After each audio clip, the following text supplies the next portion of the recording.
Welcome back to another Habs Nation Live Tonight show with the hockey coach, your local franchise directly for the beautiful country of Thailand on a great Sunday night, March 26, 2023. Can't wait to talk about Mike Matheson tonight. This is the subject we got for everybody tonight. What's about, coach? Tonight we're going to ask you this question. Mike Matheson, is it the number one defenseman now could consider as any other in NHL? This is what we're looking for to ask you this tonight. And then, the Hockey Nation Show increasing the budget. So I say, with the budget we got now, maybe we can offer more money for the people come to me as a co-host. So we got ENORTAP is going to join us, but so the budget is over limit, so why not to give another one? And tonight, ladies and gentlemen, we double the duty because he did it again this morning, and now he's back with us tonight. We welcome back MARKO and Mr. ENORTAP with the Hockey Nation Live Show. Welcome back, both of you, tonight. Hello, yes, Coach. Hello, Marco. Hello, Hockey Nation. Oh, ENORTAP, you sound so awesome tonight. Something in your voice is spectacular. From the brunch to the dinner, maybe, Mr. ENORTAP and Mr. Marko. Yeah, exactly. Like, I'm glad I got my meals in because, I spent all my time on YouTube today. So I needed the extra calories. So I had a good brunch, good dinner, and ready to go. I'm really excited to be with ENORTAP. We don't get to spend as much quality time as we used to. So I'm looking forward to it. Glad to have both of you with us tonight. We have a few people knock the door. Of course, we have many of them going to knock during the night. Sunday night's pretty good show usually. And I'm going to talk about Montreal Canadiens at the beginning. And then after that, we're going to look around. We're hanging. Start tomorrow. This is the next 2 weeks of the end of the season. So we have most of the team have about 10, 9, 10 games to play. You can carry on this a little bit longer. But this is almost the end in NHL. And you have some race. The race is not over for many wild card, first of all, and then position number 1, number 2. Some team already clinched their spot at the playoff, and then Montreal hanging down number 28. Great point for the Arizona today. They get 1 point against Colorado Avalanche. 5 game on the program. We're going to talk about this a bit later. RJ Calabo is going to mention all the update that you can follow over the head of ENORTAP. ENORTAP is Manuel. When I put all the score on the top of his head, so I'm going to take care about that if something happens. So that'll be that. But before we start, we welcome Mr. RJ Calabo, like I mentioned to you, give us all the information about this. Stu, back in the house, ladies and gentlemen. Welcome back, Mr. Stu.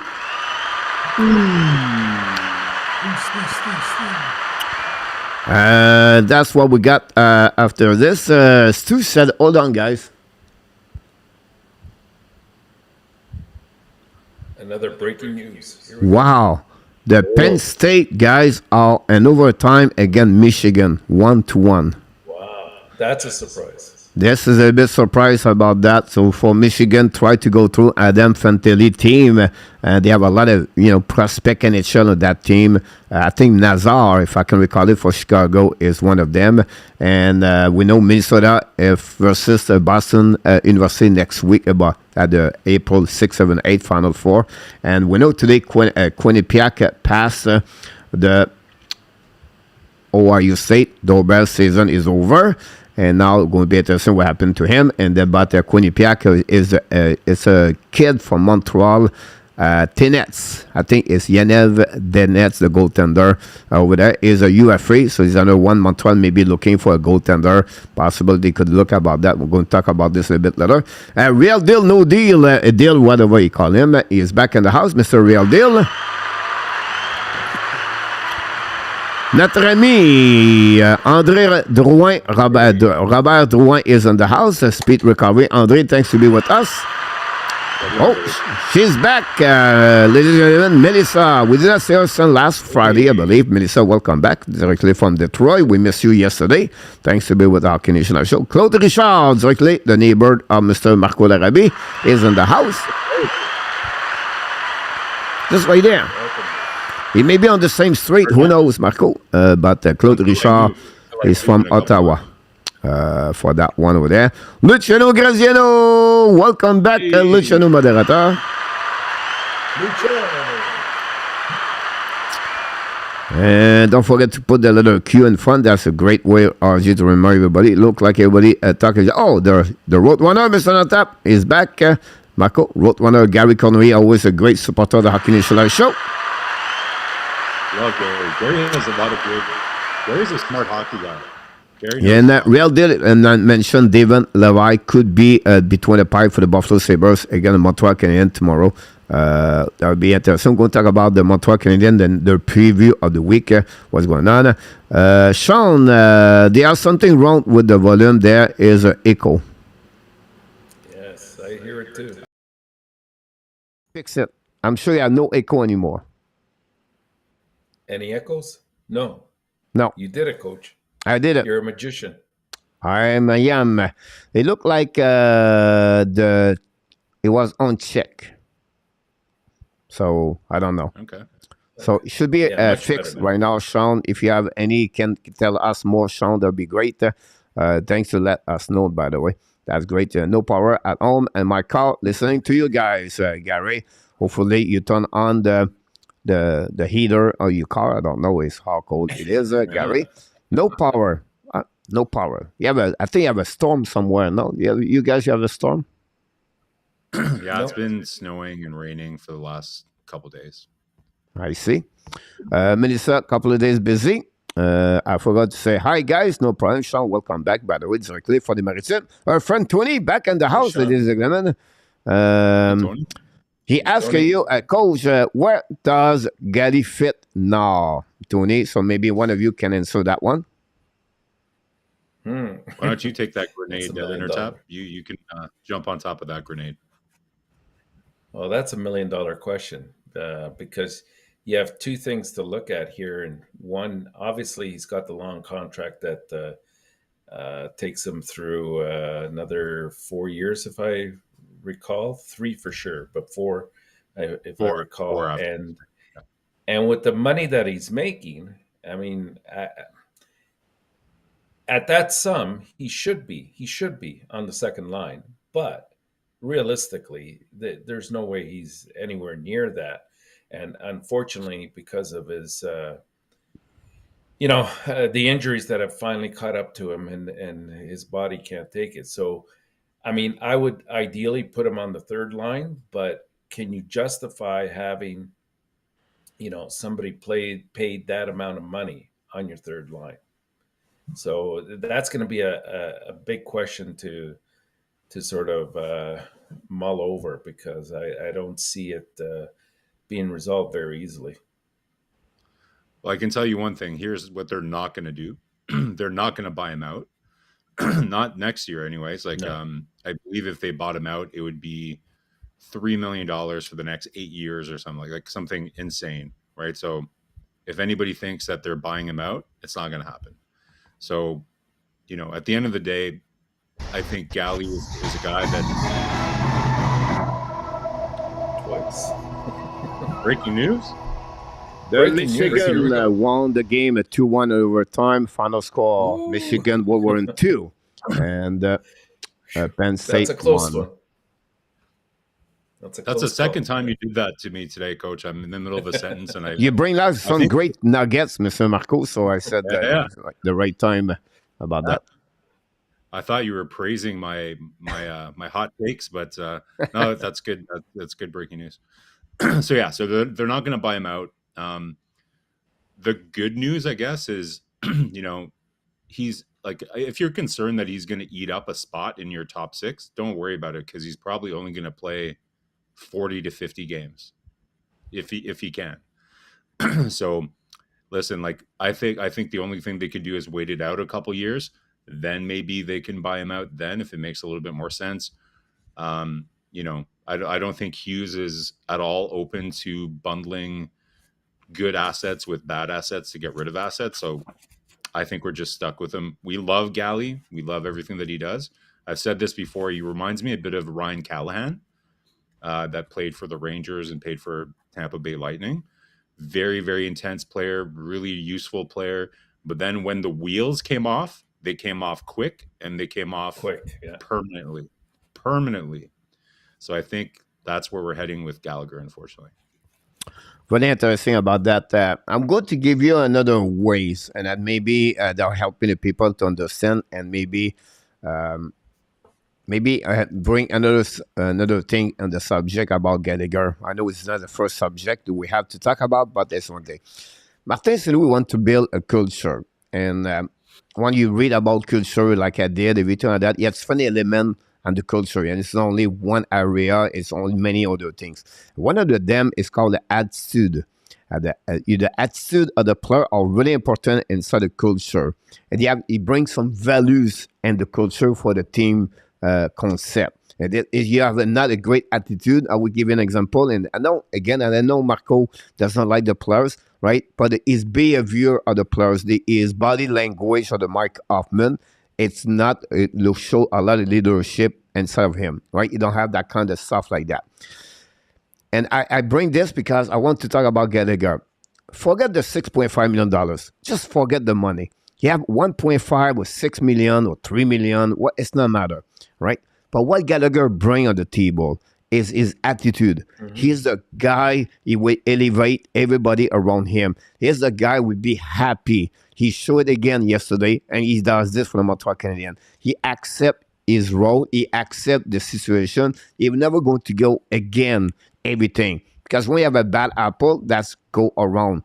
So Gallagher is a guy who will always go to the war. He's a warrior. His DNA is this way. He compete. He loves to compete, and he will give everything for the logo and for the team.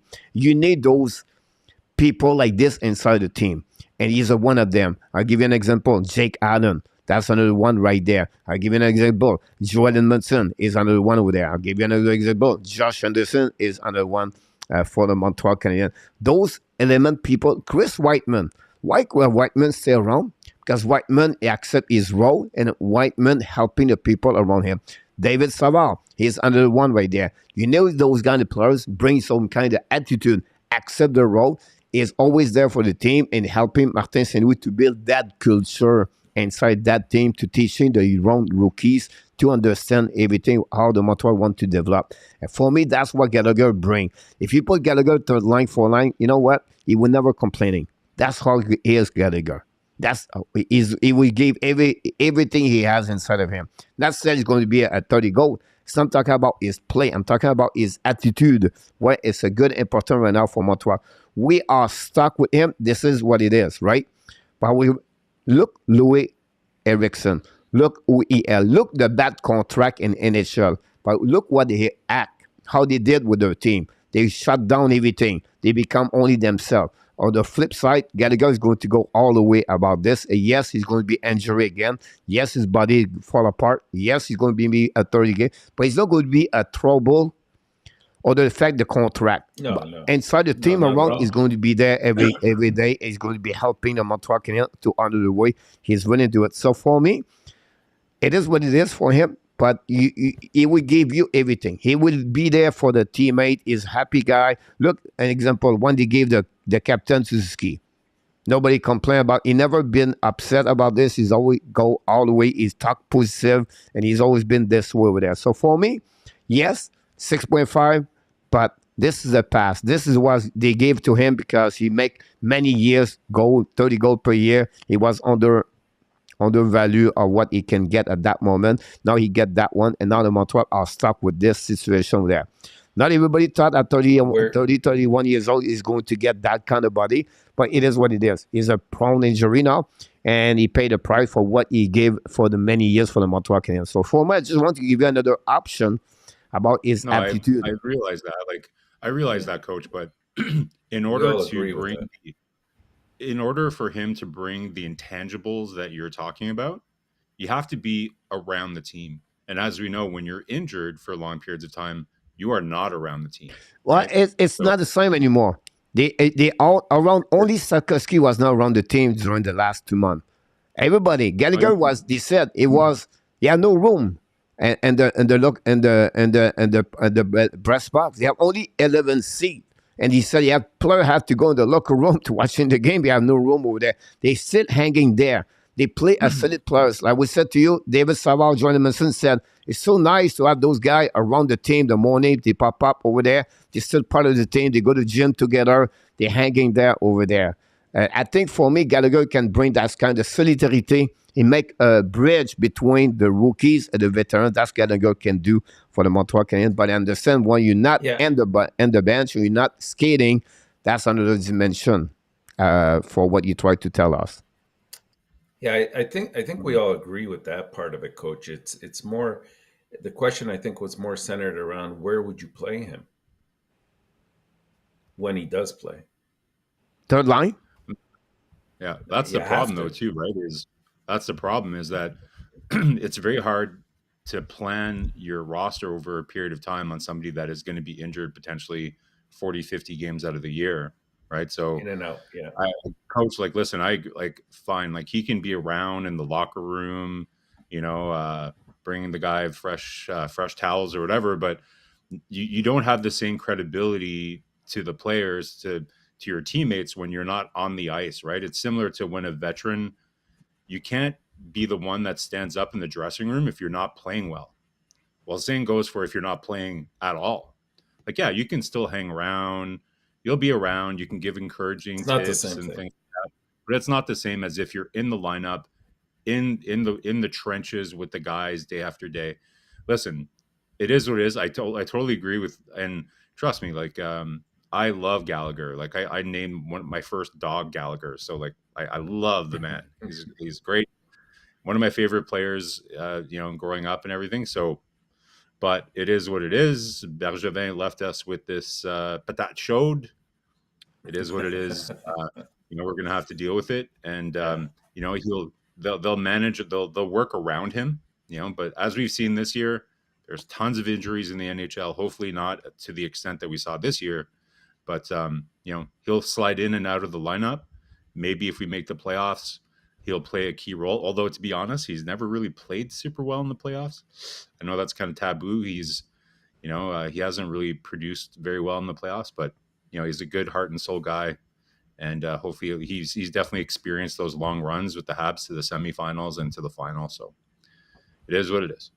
Great point about that one. Before you talk ENORTAP, we want to welcome Jimmy Beam. He is in the house. Oh. Welcome back. Alexandre Meilleur, Ellen Keeve, Rudolph. They are there. Nat knocked the door. Welcome back, all of you. Got Run with Kings 20, moderator. Google Akonde is in the house. Sean bringing a great point. I don't really think Gali is going to be a problem because the team they're building is going to be rolling line. A 15 minute would be a perfect on the third line. It is the way it should be for Gallagher. I agree with you, Sean. Question: is it inside the rule to pay a former player at flat salary to be a scout? There are no salary cap for scout. You mean transfer? That's a good question. Take their salary and take it off the cap and then make them an employee? No, I don't think so. Yeah, that's a good question. I'm not sure. I think it is a flat salary. No, so you cannot move on his salary to go from the roster to the roster to go anything else. So because the day he does this, he have to be retired. He have to give his paperwork to the NHL and say, "Look, I'm retired tomorrow," and that will shut down or completely stop the payment of the Montreal or the team versus the players. And now he can move on to the scout. And you have another agreement for the contract about that. So. That's the way I understand his question. So I don't know if you have other option you want to mention more of that in MARKO and ENORTAP, but no, I don't think you can do that. It would be cool though. No, yeah, you cannot do that for sure. I understand with that one. With that, going up. Aaron Ed, a news rumor report is in the house. FARRELL should look cave. Just a bit. You talk about some things. Here we go. They talk. Just try to get if we have any question. Chicago Bear knocked the door. Welcome back in the house, Chicago Bear. Thanks with us. Stu, we talk about him a little bit. Or Ozzy Calabro talk about the next schedule about this. But today, guys, it was a little bit focusing on the Mike Matheson is one of the subjects. We're going to have other subject a little bit later. The question was Mike Matheson, number one defenseman for the Montreal Canadiens. But of course, for what he can, do you think is going to be an NHL player? What he can become a number one? I don't know, Mr. ENORTAP. We're going to bring him like a 3, 2, 1. Kuma Calabra. pop up right there. Here we go. It's work every time. I don't know. Has no kind of magic I have, but anyhow. Cool trick. You're The good, question, Coach. Mr. You're good. ENORTAP and Marco, was is he a number one defenseman, Mike Matheson? Right now, for the team, he is. In the future, I don't believe he is. I mean, for the value, like when you consider that we got rid of Petrie and in return we got Matheson, I mean that's a fantastic trade that was made. You know, you also got somebody that's what 20. What is he? 29 now, I think. 28, 29. No, I think he's like 26. Is he really 26? I thought he No, was older. Mike Matheson should be 28. Yeah, Really? I think he's around 28 or 29. But and he's under $5 million signed for the next 3 years after this. So that's a fantastic deal. I think he's definitely the Done second 29 line. February. Yeah, second line power play for sure. Once Hudson gets up here, maybe even MEILLEUR. He definitely has a lot to offer. I think he loves being in Montreal, so that's a definite positive as well. And he buys into what the team is trying to do. I would put him at a number 2-3 kind of defenseman right at this point. So I'll start off by saying I'm actually impressed, and actually he's overachieving the expectations that I had for him. And I watched him last year when he was playing for Pittsburgh. So I've seen him progress over the years. Like, he was in Florida, never really kind of hit the mark that they thought he was going to there. And, he was okay in Pittsburgh, but then last year he really took a step in Pittsburgh. But I think he's taken an even further step this year since he's been in Montreal. Had a bit of a tough start with the injury and everything. So I really like Matheson. Like I said, he's outperformed what I thought he was going to. But, he's a number one defenseman on a 27th place team. That's how I would put it right now. I think that, if you're just looking at points, the ratio, the point per game that he has right now, I guess you could say is around the range for a number one defenseman. But it all depends how you define a number one defenseman. To me, I think I would want somebody a lot more responsible defensively. There are still a lot of holes in his game defensively, I find. Really some turnovers and things like that. So if you were to play him with a true number one right-handed defenseman, that I think he can play top pair, but I classify him more as a number two. But if we're in a good place in the next couple of years, then I think we'd be in great shape if he was like a number three, right? Like I think that's where I kind of see him. But if you look at it at just points per game this year, then you could argue, I'm sure it compares favorably to other number one defensemen. But you have to me, a defenseman is a lot more than just points. Obviously, it's really defending and but the guy is like a one-man breakout machine. Like to me, I remember seeing his analytics, and like his breakouts are just elite. Yeah, right? So he skated, and his speed too. His skating is just surprised me. Yeah. Yeah, I knew he was a good skater. The one thing that I guess I questioned was his decision making. And sometimes I feel like he skates himself into trouble still. Like remember PK used to be a bit slow, up manning the puck and just holding on to the puck a little bit too much. I find Matheson does that sometimes. Like he'll kind of like go back and forth, do a loop or whatever, and at the blue line or something. And so he makes me a bit nervous on those. He's so fast that he can get himself out of those positions a lot. But yeah, so to me, not as complete as you would want for a number one defenseman, and doesn't have the offensive skill that you would need to overcome those shortcomings to be a number one defenseman. Like if you think Shane Gostisbehere is a number one defenseman because he, similar points, but actually, I don't. Actually, N. Rabinov brought up a good point. He said he's very much like Petrie if you think about it. Same kind of deficiencies. A little less You know, physical. Like he could still have a mean streak. yeah, You know, like Petrie that's could, true. and That's true. he's a bigger man than Matheson. But I think Matheson's skating and elusiveness is probably superior to Petrie, for Yeah, sure. yeah, But Petrie a little bit more physical. I'd say Petrie's shot, when he actually hit the net, he had a really good wrist shot. But I find Matheson is more consistent with getting it on net than Petrie on was. that. Yeah, Petrie could right. beat a goalie, with a wrist shot, right? So And the point being, did you ever consider a Petrie number one? no. No. So that probably answers the question for Matheson as well. Just to sort of sum it up. He's a number one right now on a 28th Right place now. team. Yeah, exactly. That's a great point you mentioned today.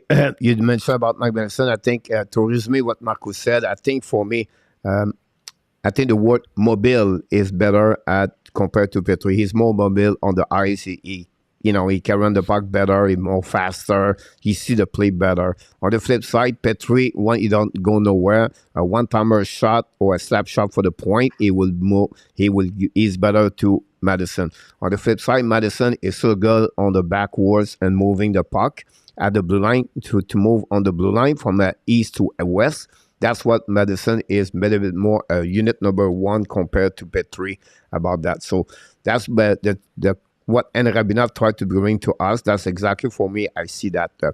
Mike Matheson, on the flip side, I think one thing I would say to you when you talk about is the machine turnover or whatever it is. Mike Matheson changed completely his season when he met Mike Matheson. He was that kind of player.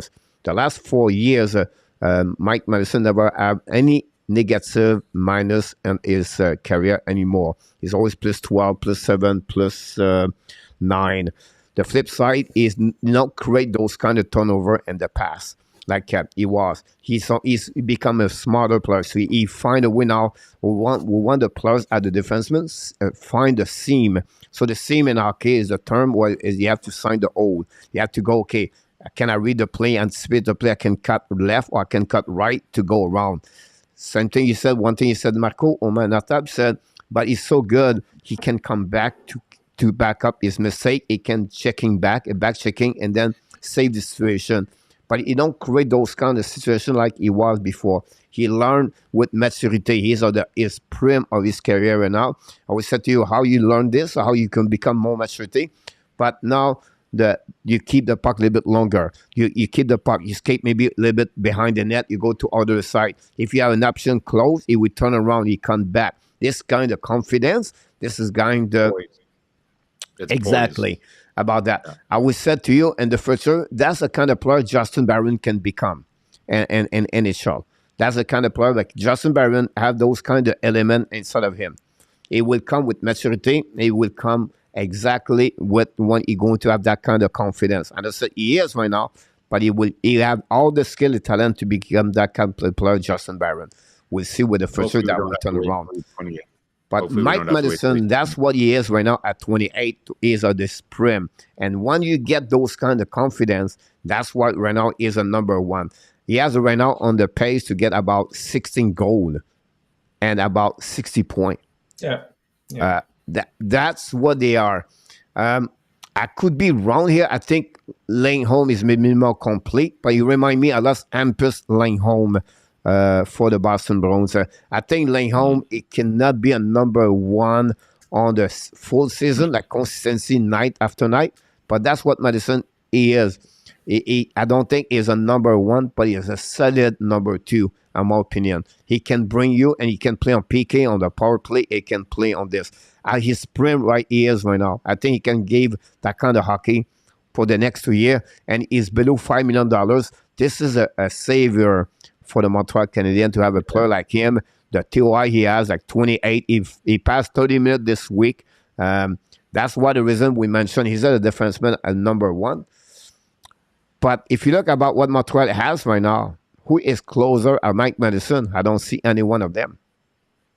I think Gouli is probably the closest, but like they're different. I'll say this: there's no question that I'm seeing that people are saying, yeah, like this was a great trade by Kent Hughes, right?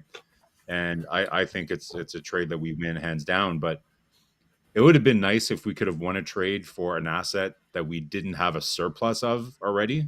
You know, like wouldn't it be awesome if he was right-handed, the guy? You know, like, man, it's just Oh, absolutely.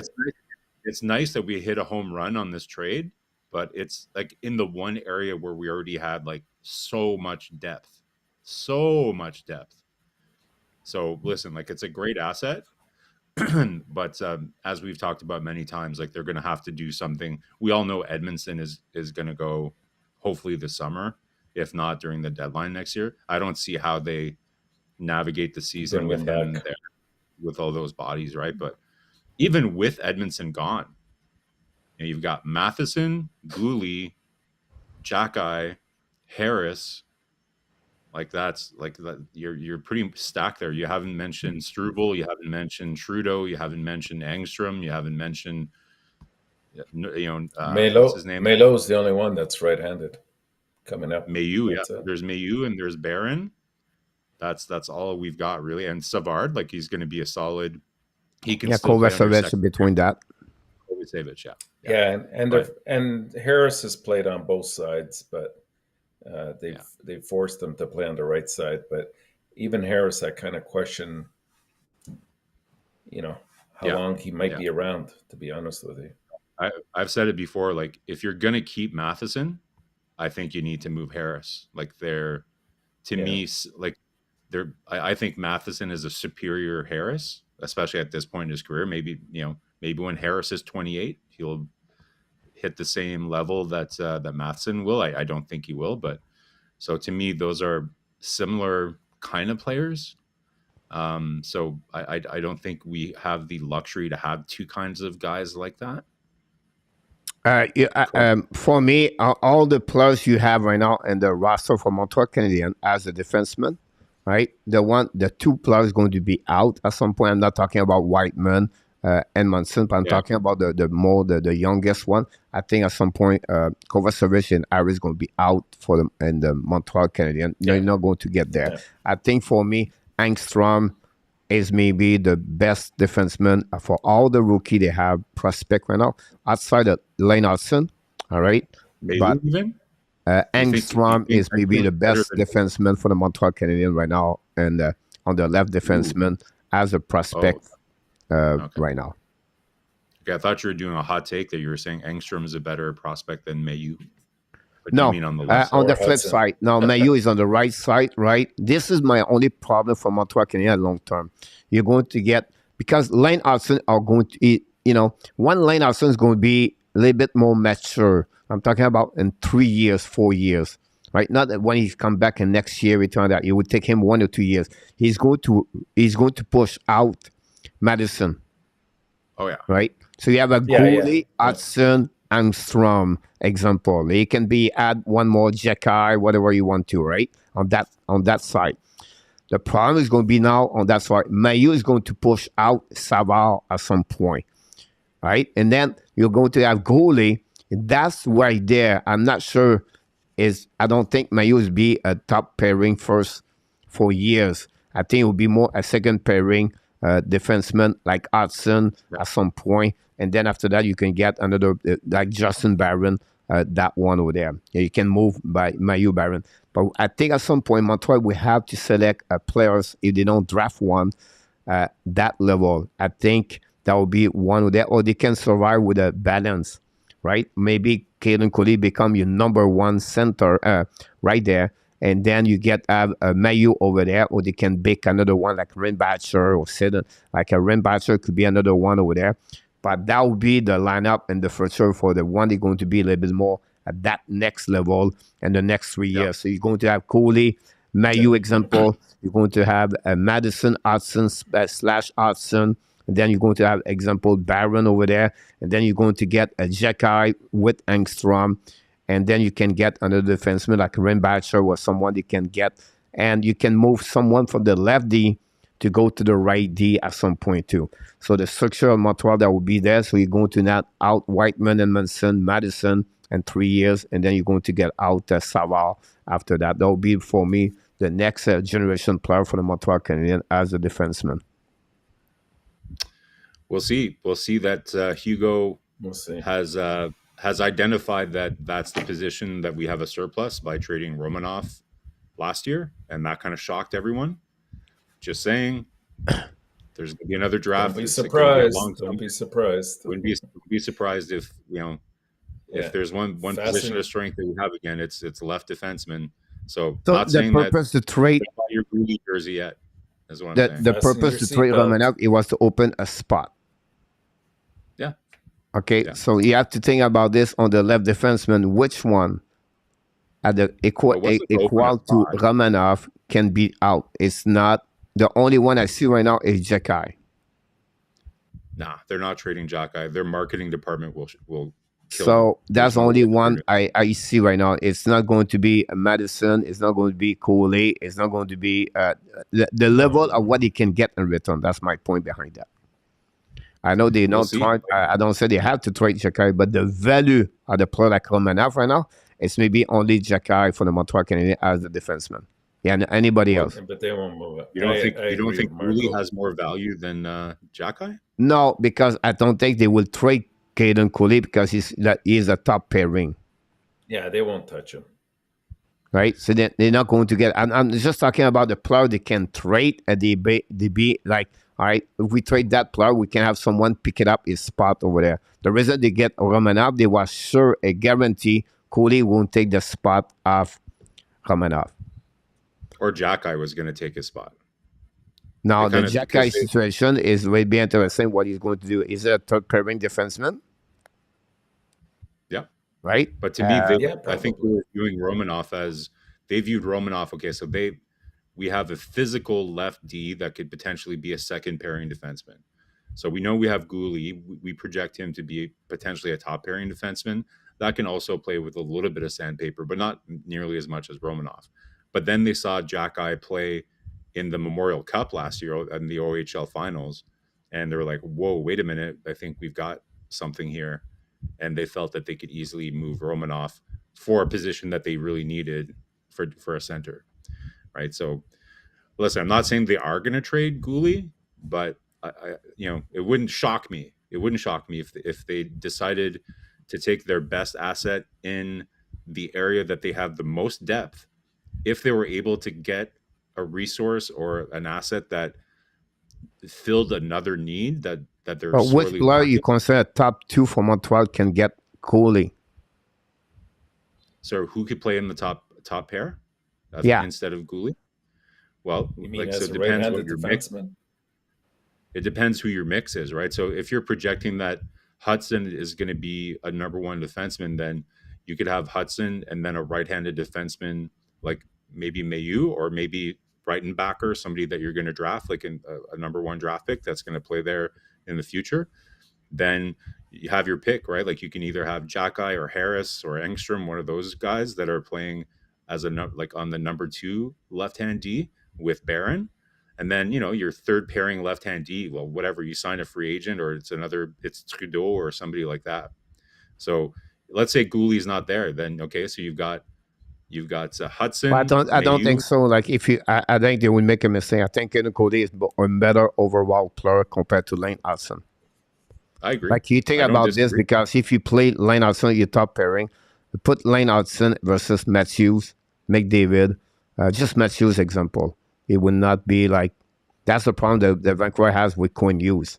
Because he go around too much about that. So for me, I would be really concerned about that. I think Lane Hudson would be better as a second pairing, in that, and then Caden Coley can take really the one spot where I think you have for the other Montreal Canadian defensemen, the more complete players is Caden Coley from the top to the bottom with every department on the mindset, on the leadership, on the eyes, on ice, everything. Now the only problem we have with him is the injury situation. When you look at the defensemen that we have, each one is bringing a special quality that's lacking on the team. The physicality of Jacky, the skating and power play ability of Hudson. Gouli is probably the most rounded player in terms of that. So, these are all fantastic things to have in your system, and I think that They just have to find the right way to complement each other, Yeah, it's a and mix. find the right pairings. And I agree with Marco. I think that, one or two might be traded, even if it's just a straight up exchange to get a right-handed defenseman. Somebody of equal value.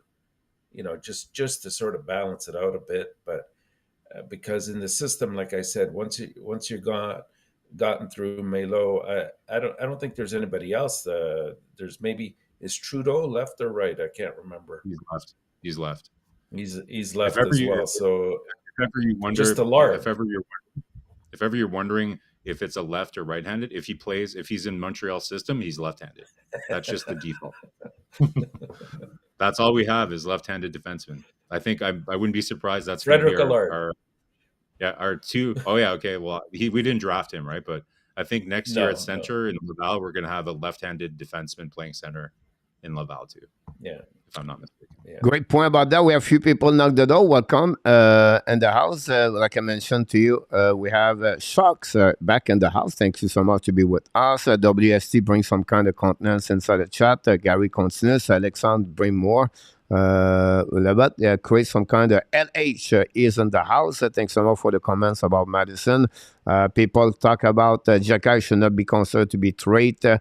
Allowed about that. I'm not saying we're going to be traded. I just said if one player can make an impact like Romanov to be a trade bait, it could be Jacky. But I will not trade Jacky too because we don't have any kind of player like him. About that. Other players, Aris Kovacevic. The only one I would say to you impossible is Justin Barron. No, we need those right-handed D.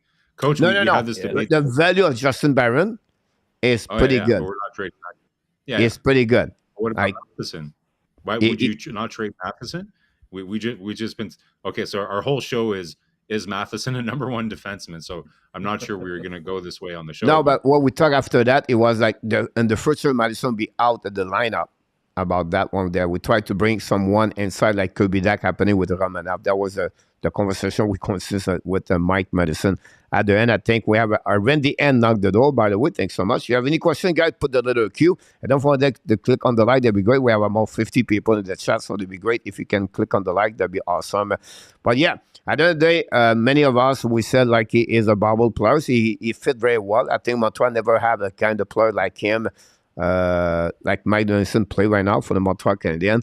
And he has to consider this for the next 2 years at under $5 million. This is a great, again, another great trade for Ken Hughes in return. Yeah. And that looked like bad for the Pittsburgh Penguins for sure. Ron Hextall, stinky trade by Ron Hextall and Brian Burke there. Ugh. Yeah, absolutely about that. So that's what we got about. When we're going to go to other subject, don't go nowhere. I'm going to bring you to the next graphic here because I have a couple of questions for each one of you. Maybe you can give us. First of all, we're going to talk about the Sean Farrell.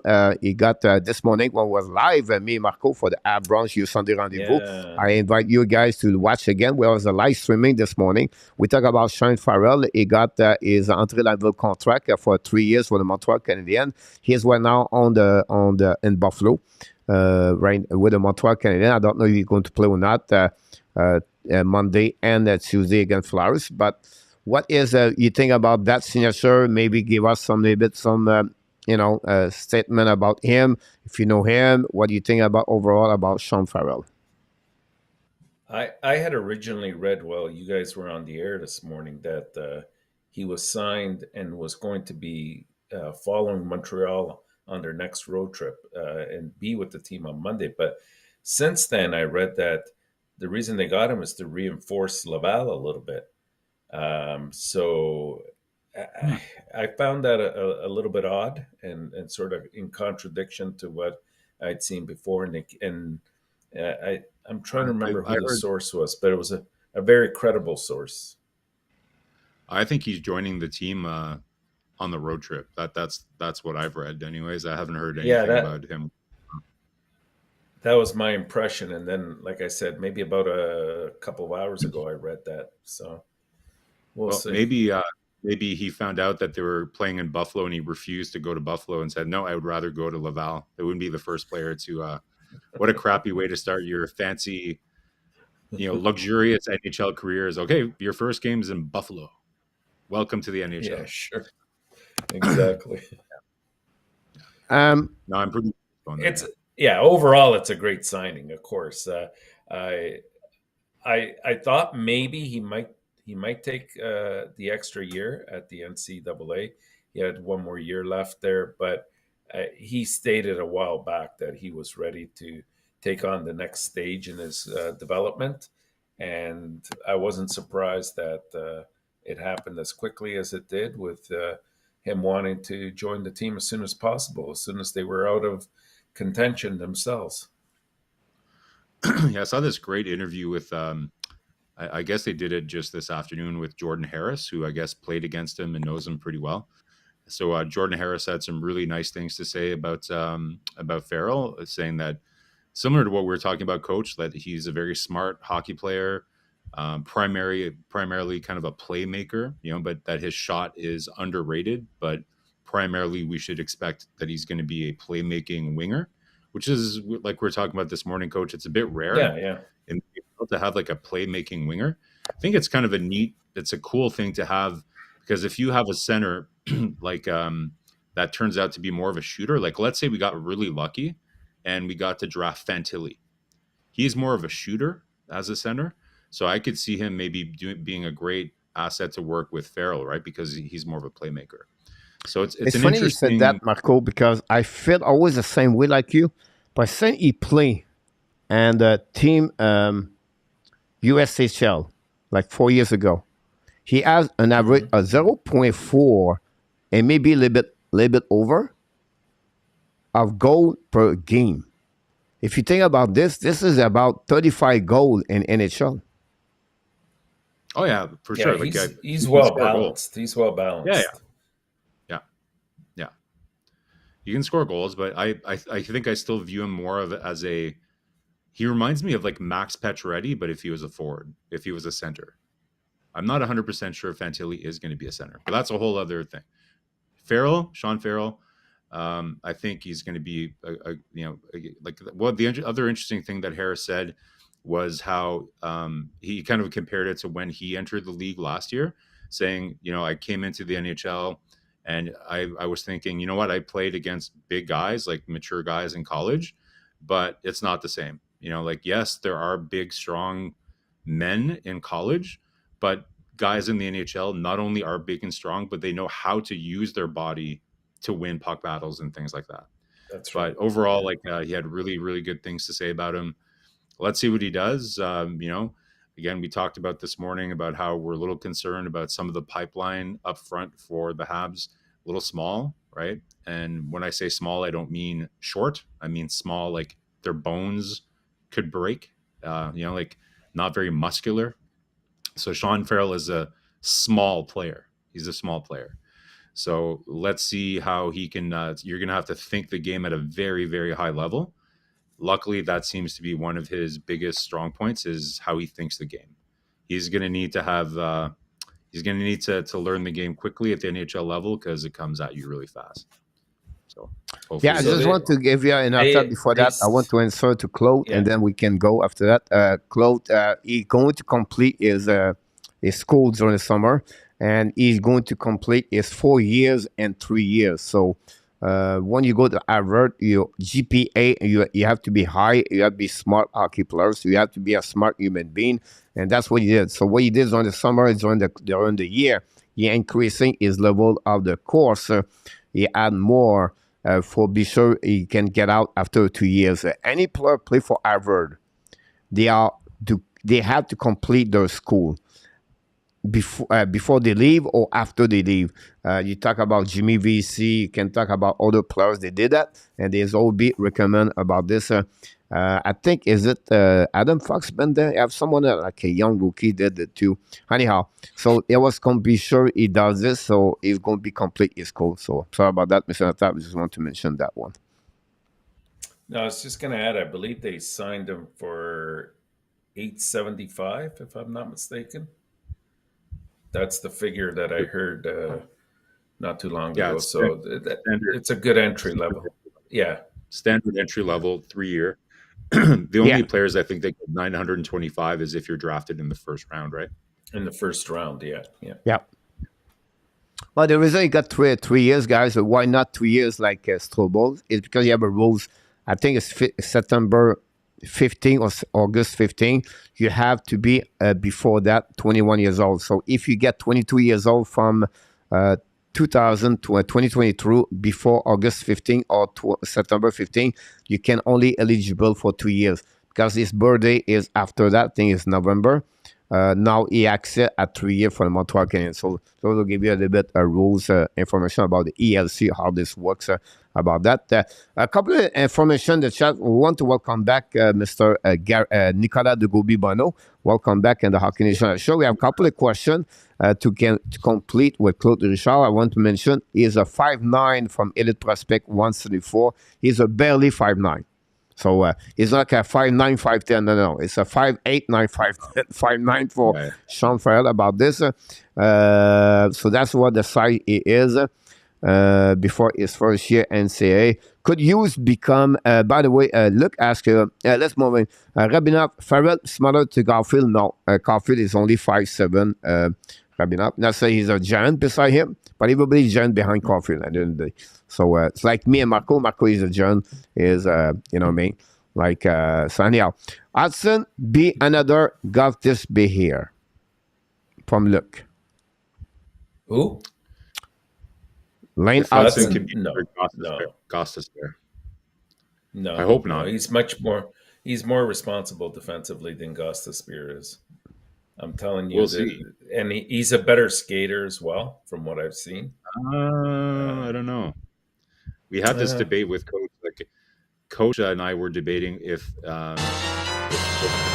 going to go super fast after that. Don't worry about that. Danny thanks so much for the 220. And the only thing I would say to that one for Marco before you mentioned this, Hudson is a better shifty players. That's the biggest front for him compared to any other players. And you can compare him. He have an above skating, but he's so shifty. That make him better on the ice when we be more like faster. We said to you, but he's not like an extra fast. Like it can be a guy like Adam Fox. Adam Fox is a great skater, but he's not like the fastest hockey skater as the defenseman. But he's so shifty. He can run the puck many times. He can cut back. He's a great work on the work. His edge work is amazing for Lane Hudson. He can turn on anything. Yes. That's make him faster, look like faster, but he's not that kind of like you might go to mention, Marco. Yeah, exactly. So we're comparing him to Shane Gostisbehere, right? So you're right. Hudson, the word I would use for him is elusive, right? Like he'll fake and go that way, and then he's like very like, remember, Jeff Skinner, right? Like he took like figure skating classes. Like he's that level of shifty, but as a defenseman. To me, the only thing with Hudson that I've seen and that I've read about is when there's somebody cutting in though on the far wing or whatever, like on his side, his turnaround a little bit, like, and to be able to kind of skate backwards and catch up with somebody if they're going fast. That's the one thing. But so Gostisbehere is actually a pretty fast skater as well too. He's probably not as elusive and shifty as Hudson is. We'll see. Could he be a Shane Gostisbehere? Maybe. I think offensively, there's no question. He has the talent to be that kind of player. But if you're hoping that he's going to be somebody that can play in a top four in the NHL, then hopefully he'll learn to defend a little bit better than our friend Shane Gostisbehere. Oh, the Lane Hudson, guys, it's a coin use. Okay.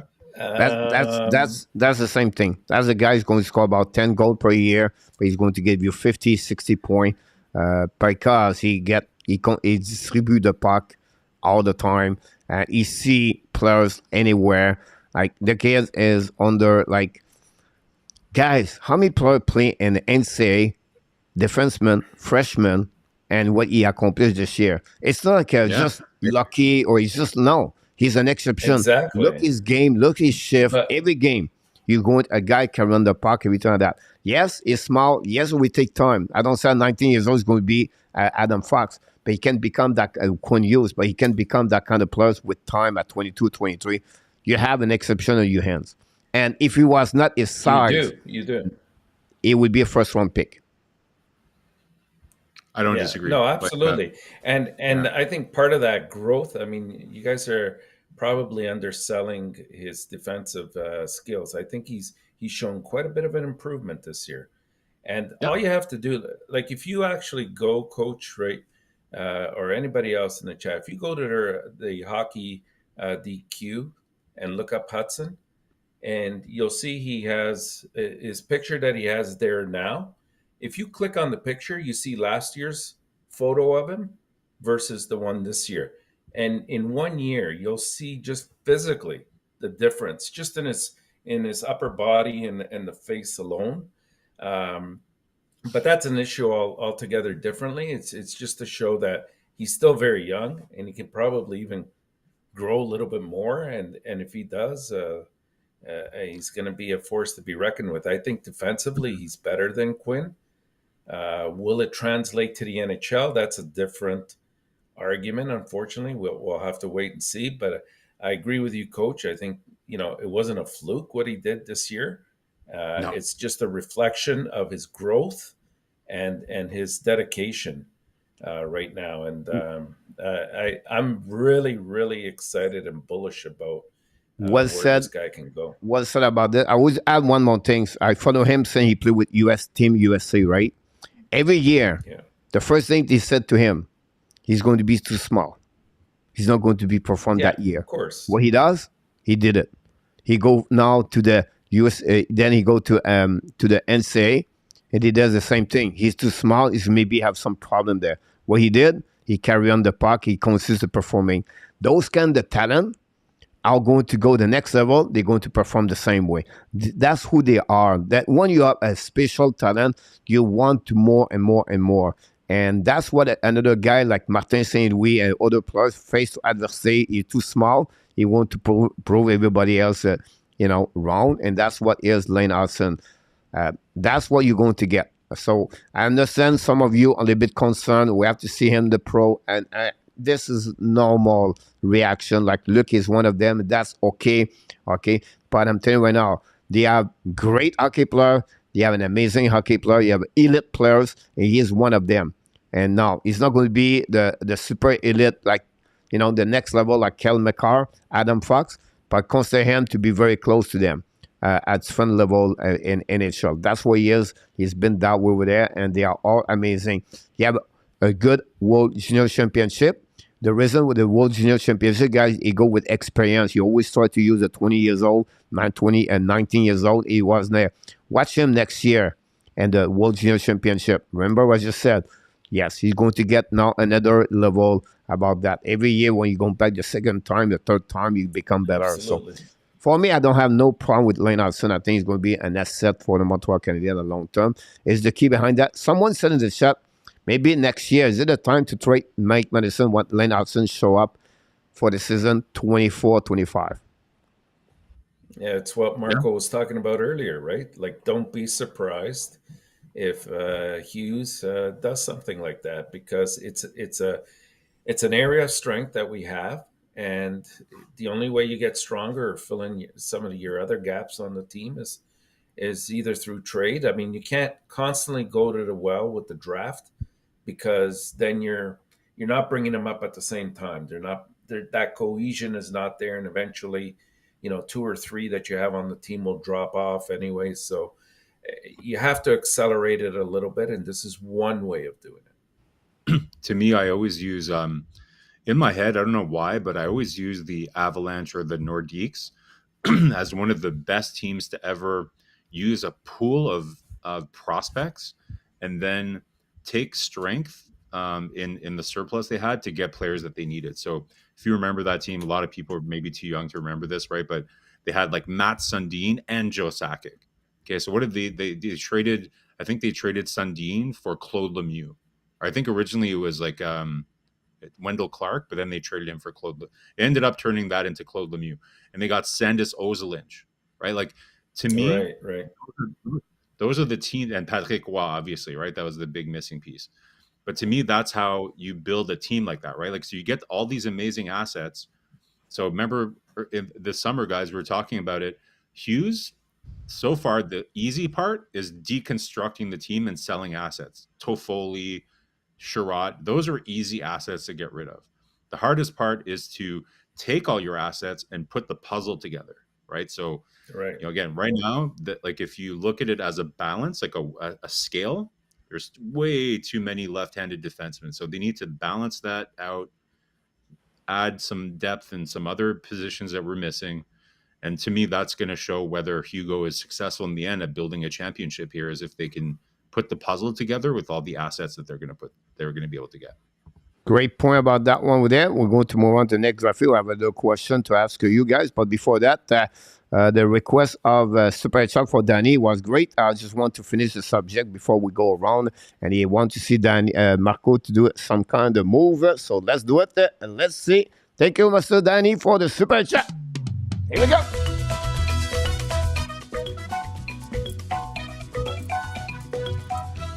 Chop, chop, chop, reverse.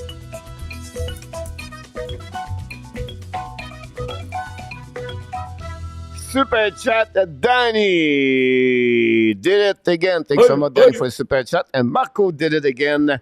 Here we go. That's what happening about this. Just like sometimes we don't want to go around everything like that. We appreciate that for that one for Mr. Danny for the super chat. Very dramatic music instead. That's why it's more effective that way. The next question I have for you guys is Sam Montembeault, next contract. We passed the time this morning about Raphael Harvey Pinard, what it will be. And then I said, you know what, add something else tonight. So let's move on that one. And what do you think about Sam Montembeault? He's going to be one more year at $1 million. He proved this year so far. He had an amazing, great year. And now he may be at the next level. Who knows what's happening? They're not still, I don't think so. He's still the job number one, but he proved, honestly, he can go over Jake Allen at this moment, what Allen struggled in March, 0-6-1. So just to think about this negotiation, sometimes you don't want to wait the year before so you can get an extension this summer. But I was just sharing with you, it's going to be UFA at the end of his contract, so the following year, and summer 24. What it will be if you are GM for Montreal Canadiens, what it would be the contract of Montembeault? That's a tough one. It's a tough one, but I think we have to look at it from the position of I was surprised that he came as far as he did this year based on what we had seen last year. I didn't think he had it in him to really challenge Allen as the number one. But to his credit, he did, and he's played fairly consistently throughout the whole year. I know there's been a couple of bumps in the road for him, but the thing is they haven't lasted very long, and he's shown that resilience to bounce back. I mean, he's definitely got the size. That's always a positive. But let's make no mistake about it, he's not going to be our number one down the road. If at best, I feel he'll be a solid number two on the team. And henceforth, I would say at most $2.5 million over maybe 3 years. So I would just want to mark this. Let's mark it on our calendar. I think it's the first time I've heard Coach say that Montembeault is now officially ahead of Allen, technically as Montreal's number one. So, that's interesting. But I agree. I guess I was watching the game on Hockey Night in Canada last night, and at the beginning of the game they showed the save percentage and the record and everything at the beginning of the game, and I saw it, and I guess I didn't realize it, but he was 500 last night, even before. So now since they won, he's over 500. And we're in 28th place. Hard to argue with that, gentlemen. Like it's proofs in the pudding, right? Like in his save percentage as well, like 907 or 908. It's been flirting around 05. there. Yeah, so very respectable numbers, right? And I think he's just scratching the surface, like working. He's gaining confidence. He's got the frame. There's no question about that. He's got the athleticism. He's as a very combative guy in the net. It's just concentration and consistency, really, right?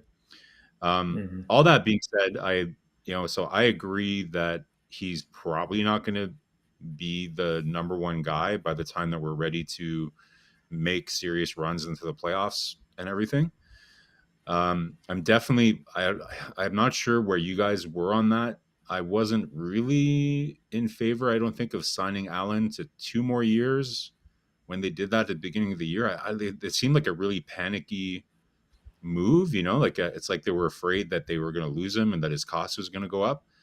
It's not looking so good now, right? Because so we have Montembeault, who can absolutely be a solid number 2 here for us for several years. I would agree with ENORTAP. If you can secure him for around 2.5 for 3-4 years, then that sounds about right to me. I'd have to look at the comparables, but you know where I stand, guys. I'm hoping that they make it for Carter Hart this summer. I know Coach doesn't. I agree with that 100%. Coach doesn't like it. I brought it up myself, but I don't, and I don't think it'll take what Coach is saying that in terms of a trade. But I see his point. You know, either go through the draft or go through free agency. I can accept that point as well. But sometimes when you have somebody that's his whole career has been a true number one, has been a winner wherever he's been, and at one point he was touted as the next Carey Price. You know, when they met at the playoffs a few years ago. You know, it's hard to overlook that, and again, where do we have areas of strength? Yeah, back at defense, right? And just to go back, Marco, I guess part of that move for Allen, I wouldn't say it was so much panic. I think it was more precipitated by the fact that we didn't see the development in Caden Primo that we anticipated. He had that one good playoff run with Laval 2 years ago, or last year, sorry. But then he hasn't really, when he's come up to the team, he hasn't really shown that he can either be a number one, let alone a number two. I get that, but when they signed him right before training camp, if I remember correctly, right? So I don't think we know that Primo didn't have a good camp. But to your point, like, they went into signing Jake Allen. At the moment they signed Jake Allen, they just saw Primo bring Laval to the finals of the AHL, right? Like, for the playoffs. Yeah. So yeah. You know, now in hindsight, you can say, oh yeah, like, you know, Primo doesn't look good this season. But at the time they signed Allen, Primo had just brought Laval to the finals. Montembeault had a pretty decent, like, he wasn't playing at the level he is now, but he was playing pretty good at the end of last season too. Like, I liked his game then.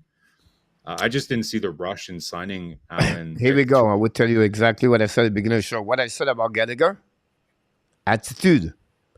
They need people with experience to calm down everything, to have some kind of adversity. That's what has been that way with Jake Allen. So what he tried to do is just to be sure we don't have no place or we're going to struggle. He have nobody, have some kind of leadership and been there experience-wise, and he can calm down everybody around them. And that's what you need inside the locker room. And that's the reason they did it with Jake Allen. That's another good. That's like $12 million worth of cap space there for motivational speakers, Coach. That's a little. But no, you're only 3.8 with Jake Allen. This is under 70% of all the goaltender in NHL. But you add Gallagher. Okay, so your psychological. No, Gallagher is already in. Gallagher is already in. Like he is the contract of 6.5 by the Montreal like 3 years ago. I'm talking about right now. What they do is because that's the solution about that. The Jake Allen, you remove Jake Allen. How happening with this year with the only Caden Primo and Samuel Montembeault? But Jake Allen was signed for this year. Like, there was no reason to. Yeah, only 1 year to go. After that, he become UFA. So if you go with that direction, right? What happening is inside the locker room. That's what is going to be so much now difficult to carry on too many rookies, and now the rookies are going to not understand what it takes. Jake Allen make people like Samuel Montembeault to understand what it takes to become better in NHL. He can share with his experience about that, and that's the reason you need 6, 7, 8, 9 players like them inside the locker room. If you go with too many rookies, It never been that way. That's what the culture. You're never going to grow the foundation because you don't have those kind of players inside of that. Never been there. And I'll give you a best Yeah, example. Go back when they got Marner, Connor Brown, William Nylander, and I forget one more for the Toronto Maple Leafs. When they all come together, where was the cement? Who cement them together? They had nobody. Marleau. They gave up everybody else, the GVR, the Kessel, everything like that. And so they are leader, but what they gave it, they have nobody to satisfy them together. And that's what, for me, that's the reason why, like Matheson, we said, you have an expression I will give to you tomorrow about what he said about Jake Allen. It was something about the tree and the shade. About this was his expression at the beginning of the year. I don't have that one, but that's the reason why they go with Jake Allen. He's not going to reap the seeds of the tree that. Yeah, I remember all that, Coach. So, but I think where we veer off here is that even if Jake Allen, if they wouldn't have signed him to an extension in September or whenever they did that, he would still be here right now. I'm not saying they should have traded Jake Allen this year. I don't think there's 30 teams waiting with bated breath to sign Jake Allen on July 1st. Like, that there's going to be 10 teams that Montreal is competing against to sign for him. I don't see the urgency in signing him in September. Like, everything you just said, he could have done that this year. What it was, I think, though, Marco? He's a great guy, but why did you have to think do it was, it's the realization that in two things. In the rebuild, it wasn't going to happen just overnight. And so at the end of the year, did they get him at the same price? Maybe, who knows? Number two, also, if you're trying to build that culture, which I think that was sort of their main goal right away. Let's face it, if it wasn't for Montembeault and Allen, who probably single-handedly stole about, and I'm being conservative here, about 6 games for us this year, we'd probably be at the bottom of the league right now in terms of points. And I don't know how many games out. And it isn't about the points. It's more about losing that focus where the kids want to come every day. They want to be practicing. They want to see that there's some, fruit or some light at the end of the tunnel in terms of the effort that they're putting in, and not that it translates to a loss every single night. And I think that by at least solidifying the goaltending position, albeit for just one more year, I get what you're saying. I don't disagree with it. I'm just, I'm not saying you should have traded him. Like, I agree with you. Like, yeah, he could have been here all year, but now not only do we have him this year, but now we have him for the next 2 years. No, one more year. No, one more year. That's it. No. I thought he had 2 more years after this year now. Yeah, maybe you're right. Years. Yeah, because it was a 2. Well, okay, that's now right. I thought you said 3 years after that, but I understand your point. No, like so that's what I'm saying. So in September, he was already signed for this year. So you didn't have to do anything. All the good things that you're saying he was going to do this year, he was going to do that anyways. And I agree with you 100%. I didn't want to trade Allen. We were debating this during the summer. It's like, no, somebody's the young players are going to be demoralized if you have crap goaltending and they're letting in 8 goals. We need Allen this year. Don't trade him. I'm 100% aligned. Where I don't agree, though, in September, when there's zero pressure to do that at all of a sudden they extend him for 2 more years, and now it's like Gallagher-ish. Now you've got Gallagher at 6.5, and now you've got him. He's only at 3.8. Marco, he's a number 1 goalie. For the Montreal Canadiens. Look at the situation, though. Like before the month of March, Allen have an amazing great February. He beat Montembeault all month. He has like an 891 save percentage or something like that for the whole year. I understand that, but my point is like at 3.8 at 32 years old, you put him right now with no contract, you're losing him. 29 team looking for a goaltender like Jake Allen in NHL. There's not a bunch of teams. I think this is also the point. Suppose there's a happy medium here, because suppose he has a decent year next year. You could always have trade deadline time say, look, You have him. He's probably, if not your number one, he's going to be your solid number two on a contending team that needs a good backup. And you're going to get him for only 3.8, and you have him under control for an extra year. I think it's a good move. But the key behind that, I can understand Marco. Marco said you have no rush to sign him. That's the Exactly. point that Marco is said. Yeah, he have yeah. nothing against Jake Allen, or he don't get like No, Montego. no. The only thing he We're not said, saying that. it was no rush about that. On the flip side, ENORTAP bring the point where he balanced everything about this. For me, remember guys, in hockey, it's about security. This is all about is security, right? A coach, he always sign an extension during before he eat the last year of his contract. That's been this way all the time. So a veteran, 31 years old, like Jake Allen, what he bring with nobody, I think in our subset, we don't have anybody behind.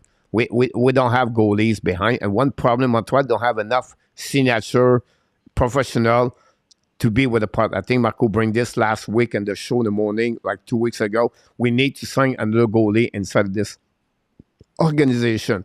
But the point behind that, that's what he gave to Jake Allen. Security, you'll be here. When it will be the next level, we're going to get someone behind that. There's only time you're going to bring that kind of the culture and everything come with the team over there. There's only time we're losing 6-7 game. We know Jake Allen is not going to be discouraged. We know he's been there. He's not going to put the team badly. He's a professional. He brings that kind of look when he talks Jake Allen. Watch him on the mic. His interview with Elliot Friedman, it was amazing when you talk how you be take the kind. So for me, that's what they've been there. It's not only security behind that, Marco, because we don't have anybody. If you have another pair, the problem. I want to bring another point behind that, guys, is about the NHL need to fix that problem, because I think take time to develop a goaltender, and you put energy, teaching time, extra time to the goalie to develop them at 18 years old to 23 years old. And that's what he's starting to get the next level. Montembeau was a good example. And I bring this to you. Florida lose him for nothing because he had no choice. The rules of the waiver exam get out at that moment. Montreal is going to losing Primo next year. And this is something I think the NHL should changing that rule over there for the goaltender. Maybe not for the forward, all right, but for goaltender. They should think him another rules about that.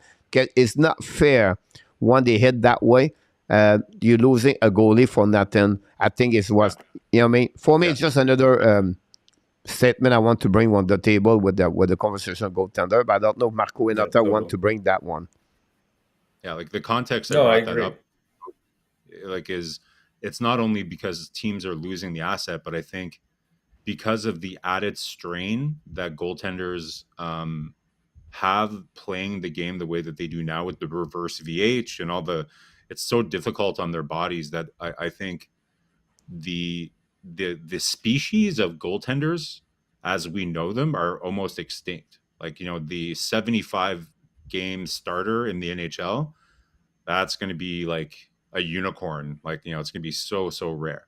So I think you need to increase the amount of goaltenders you can keep on your roster, because you're not only going to have a tandem system, but you're going to have somebody in your tandem system that's going to get hurt when they're in their mid 20s, just because either they change the way that they train goalies or the style, the technique that they're playing, because the human body is just, unless there's going to be like new technology, like implants or whatever, like maybe we'll get bionic goaltenders or whatever. Who knows what's going to happen in the future? But the human body is not meant to contort itself the way to the extent that it is, and for the amount of time, right? So I think we have to revolutionize the way that we think about athletes. Like, it's load management. For anybody who watched basketball with the Raptors and everything, Kawhi. we all learned what with Kawhi. Then we know load management, right? So load management is going to be something that you need to introduce into the NHL in the goaltending position. Look at baseball, right? You've got a goalie that comes in to start, middle relief, and a closer. So would you tell me that the strain on a goaltender is not even more? Like, I know it's with a pitcher, it's very much localized on their arm and their shoulder, but man, like the strain on the human body for a goaltender is insane. Great point about It's that. I agree with you. I it's would the say to you knees, the the third hips. goalie should be like a guy below $2 million, and go have an Yeah. exception for the salary cap about that. And he cannot be like another veterans like what I said, like 3 million, like a goaltender, 6 million, 5 million, it's $4 million. He should be more like a goalie come back on your affiliation, whatever it is, to get Yeah. there and to help the team in general. So great point about that.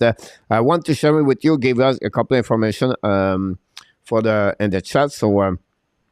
Look, ask how many shots Montreal has at Louis per game? 33.9. They are 28 in 29 in NHL and the standing. Look, they give It's a a lot of lot of shots. rubber. Behind them, Columbus, Arizona, and Anaheim.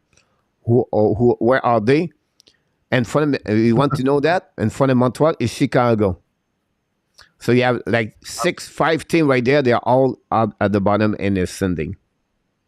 But like it's also slot shots that it's really bad too, right? Like shots from high danger scoring areas, like we're right up Oh, there. Oh yeah, absolutely. underlining number is worse for the Montreal Canadiens. They are at the bottom for right point. Marco. Montembeau's save per expected is amazing though. Like he's I think he's even close to Vasilevsky this Yeah. season. KLS, Save welcome percentage. aboard. Thanks so much, KLS, to be with us about that. I don't understand the problem with Alan Montembeau. Montembeau played 50 games. Alan back up with 32 games. I don't think so is a problem, Rabinov. The question is, can Samuel Montembeau can do 50 games per year? That would be my question about that. Now say he cannot. Can he do this? That's a big deal. And Andre said Allen must stay 1 more years or 2 because the team say have not been set up for running the cup, and 3 years will be down closer. Point about this one. 3.8 is expensive for the second. Yeah. No. That's about $4 million. But again, if he's goalie like 35 to 40 game, it's pretty much what we expect. So Alexandre, I don't think so. It's very expensive for what he bring on the table overall. Just look at it from he's this got to- perspective. 1 million is low for your second backup goalie. So Yeah, he's but gonna if you make think it about that, do you want to get Jake Allen at 3.8 or Kevin Leskinen at 1.2? Do you want to have Dave Riddich, backup number 2, or you want to get Jake Allen? You get Riddich or Montembeau every 2 games. Yeah, Allen needs to, like, okay, listen, we all love Allen. He's under the tree, all the things, he says all the good things. His save percentage needs to be over 900 though. Just saying. 900 and you know what it is is? like, He's not a true number 1, and we saw that even when he was with St. Louis. He can't handle huge volumes of games. Like he plays better. he'll put together a good string of games, and then all of a sudden, he hits a wall. He needs that rest, and Yeah, that's he what can't the play more problem than is. 3 games in a row. 3 games in a row, I think, is I'm sure if we go look at the numbers, I'm sure you could find a pattern of what his sweet spot is, right? So I think, and we talked about the medical staff. This, I know it's kind of a little bit off topic, but this is another area where Montreal needs to look at the analytics, right? So when Allen got injured or when his play started to suffer, go back and look at how many games. Is there a pattern in the amount of games that he played in a row before he got injured or before he started not playing well? Like, I'm hoping that the medical staff and the performance team is looking at that kind of stuff, because there's a lot of insight to learn from that. I'm not convinced that they're there yet. Like, they're not. Anyways, we'll save that. We've had a lot of criticism about the overall medical team for the Habs this year, but I'd be curious to dig into that, because it's clear to me that Allen can be very effective when he can go on a bit of a run, 2-3 games, but then after that is where he gets in trouble. Yeah, he cannot give you a straight, right? He cannot, because he's not at 33 years old, he's not goaltender number 1. So he cannot give you 5-6 games straight. I think if you get him 2 games, then you go back 1 out, they come back after that. That's the kind of performance he can consider performing about that. Alexandre said it's not fair for the team, but it's fair for the goalie to join other team. You have a chance. Like some do get an initial chance. Yeah, but it's not fair for the team when you build 6 year energy, time, everything, and money on the goaltender, and then it just leave you because on the waiver. That's what I'm talking about, Alexandre. It's not fair for the organization.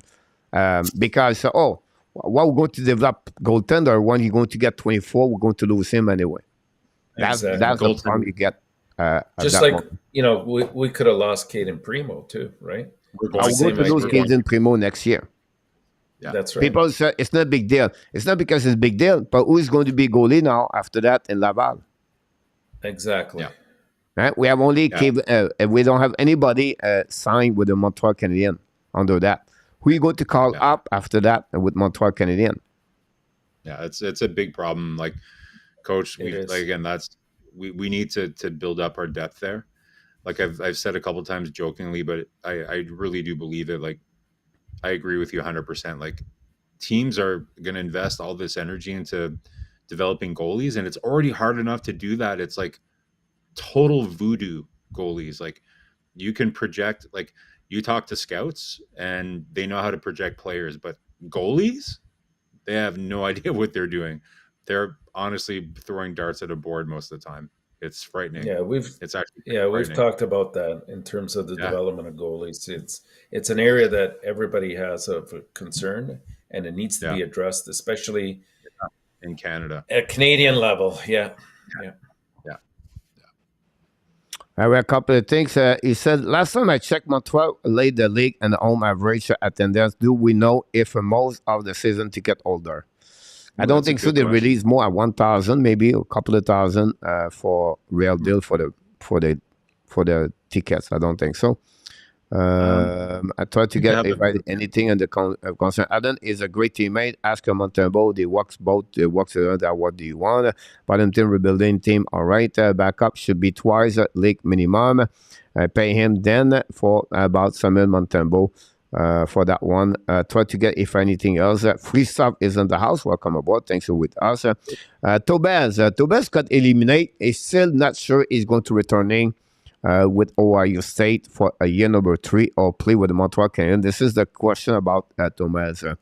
My hottest take is Los Angeles is going to win a Stanley Cup for Eden Keefe. Will you ask Eden Keefe to join our bracket NHL playoff? We're going to be announced in next 2 weeks when the NHL open the door. We have their own Hockey Nation live show, internet bracket NHL. So we invite you guys to join us about that. If we hit the 10:30, I don't know if Marco have to go. I don't know if ENORTAP have to go. Before we move on, I don't know if you have anything else you want to. I want to mention, Coach, that I've never seen this name in here, but it's probably one of the best names I've seen on our chat. Jambon et patate. That's the guy's Jambon et patate. We have Jambon et patate. With sometimes we have some poutine. Yes. And when then Danny wear the Danny tea, but some shrimp is between his nickname between everything. About that. Before you leave, Marco and ENORTAP, we're going to maybe finishing that way. And maybe I have this question. I don't know if it's right here. Here we go. Pick number 5. Who do you select? Michkov, Smith, or by talent, or by position? A lot of people talk yesterday, WST and everybody else look at things one of them, but maybe others say the size of the winger is not great for the Montreal Canadiens. So now you have a Trente, or you can select another player, by the way. I just mentioned 2 names where they are already there. So what do you do if Montreal Canadiens have Michkov, Smith on the leaderboard on the board? Okay, so can you tell us who's already been picked?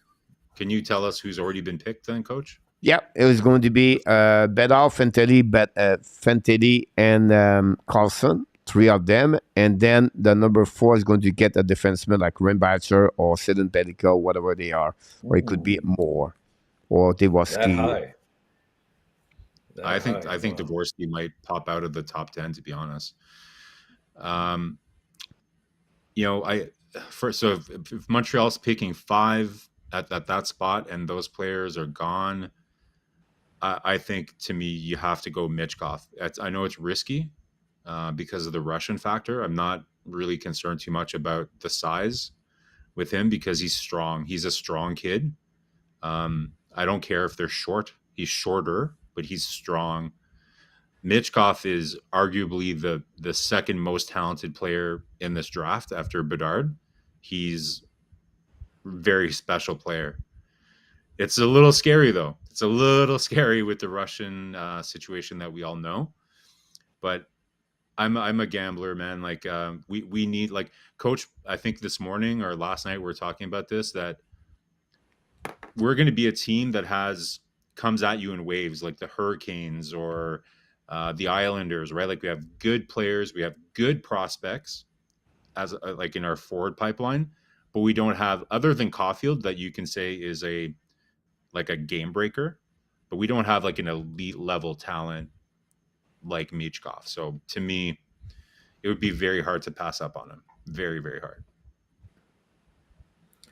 Under regular circumstances, Michkov would absolutely be your number two, right? So I agree with you, Marco. Like if he lands if he falls to 5, how can you not pick him? I know it's a gamble and it could set you back in terms of your rebuild a little bit more, like a couple years, I would say. But they're not going to be years like we're suffering last year and this year. They're going to be very competitive regardless of whether he's here or not at that stage. And I know he's made mention that he wants to come to the NHL. The only thing is, does it become a political football and he's not allowed to come over to Canada? ENORTAP, people are asking in the chat what we mean by Russian factor. I don't want to get political. What we mean by that is there might be pressure from the government not to come, or, you know, again, like there's a lot of political influence, like you're saying, of, you know, the West is not super popular in Russia right now. So there might be some Russians like that just don't want to come over here right now. So it's just uncertainty. So we're not going to get political. We're not like anything like that, but it's certainly a risk because of that. You really never know. From a talent perspective, you'd be foolish not to take him at number 5. Smith offers you a bit more size, but nowhere near the talent that Michkov has. So I would go with Michkov as well.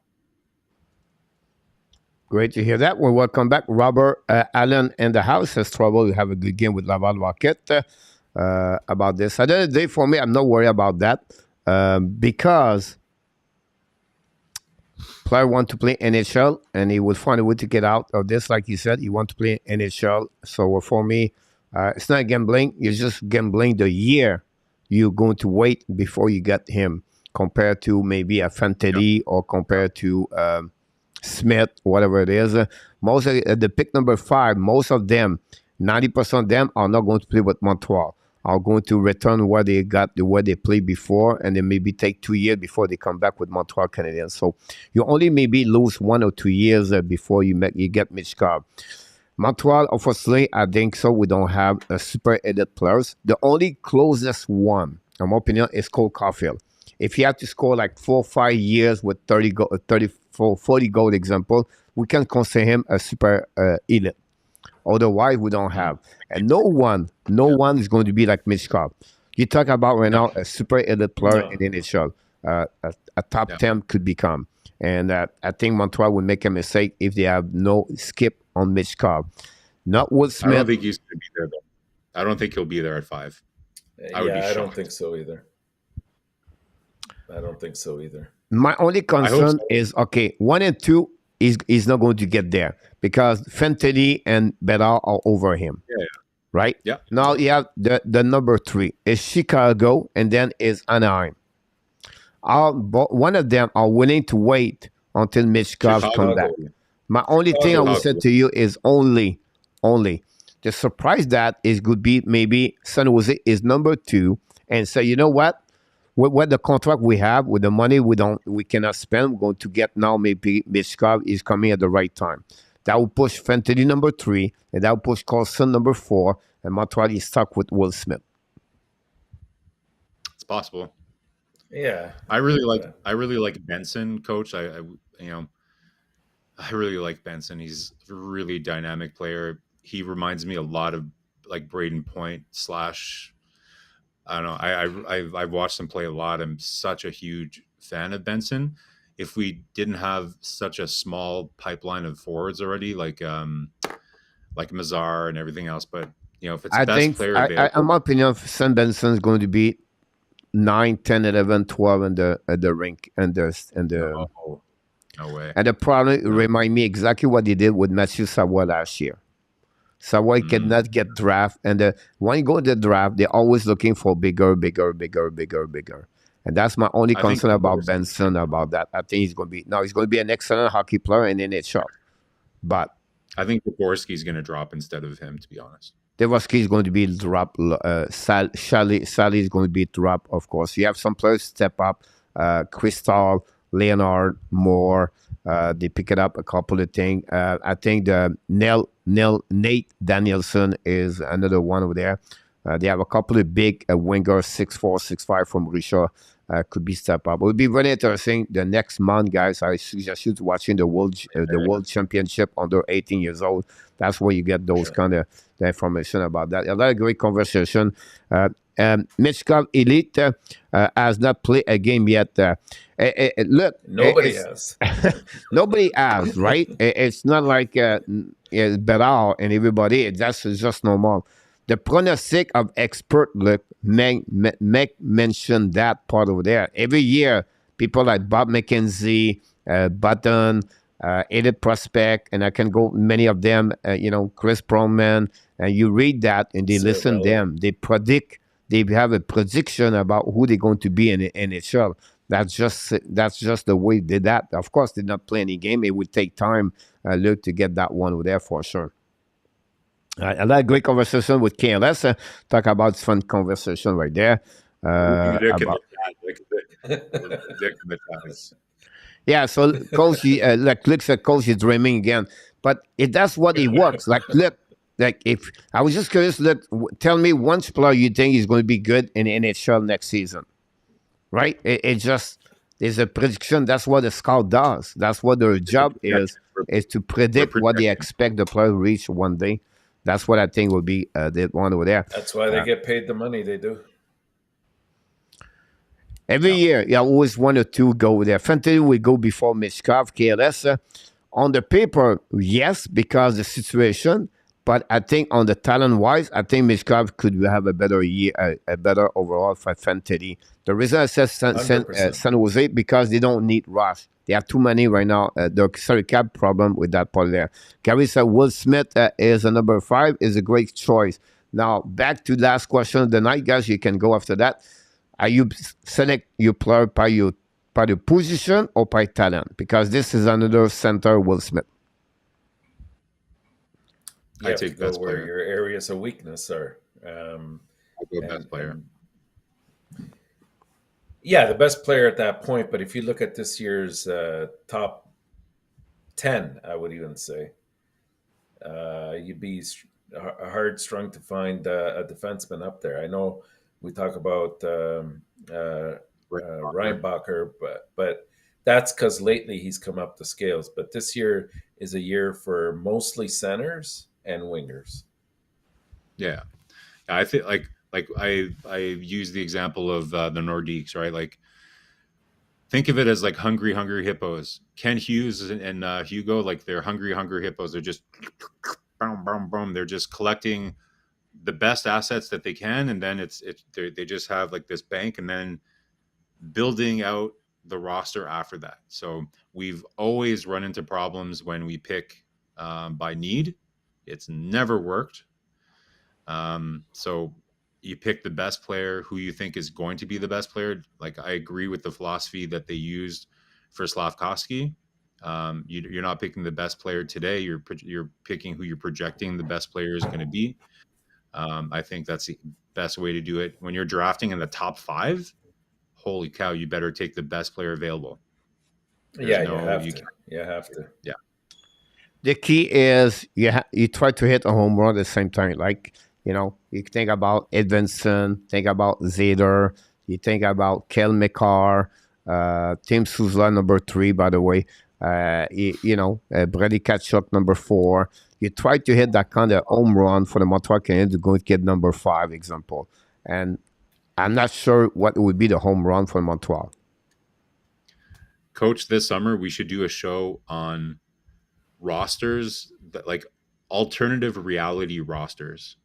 What would the Habs roster be if they wouldn't have done that? For example, like if they would have? Yeah, it would hurt. It would be a very painful show. But we're doing a draft, right? Yeah, you redo No, the we draft, but by the selection par le Montreal trade Canadien only. So trade through. Like, what if if they they wouldn't have traded select this Yeah. guy? No, I number understand. 9, you have to look who I'm is always behind the player. You cannot select the player all in front Yeah, of yeah, them.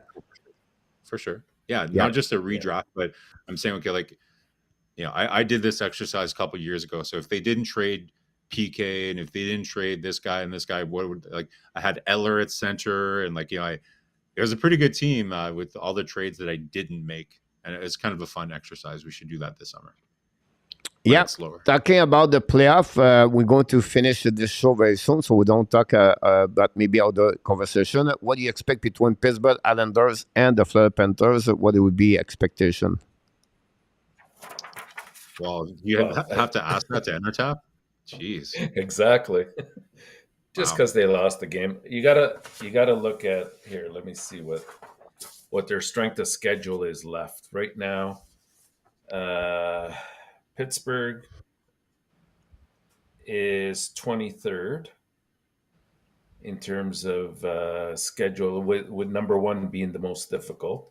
So they don't have a hard schedule. The Islanders are 13th, which is a little bit tougher, and Florida's 22nd.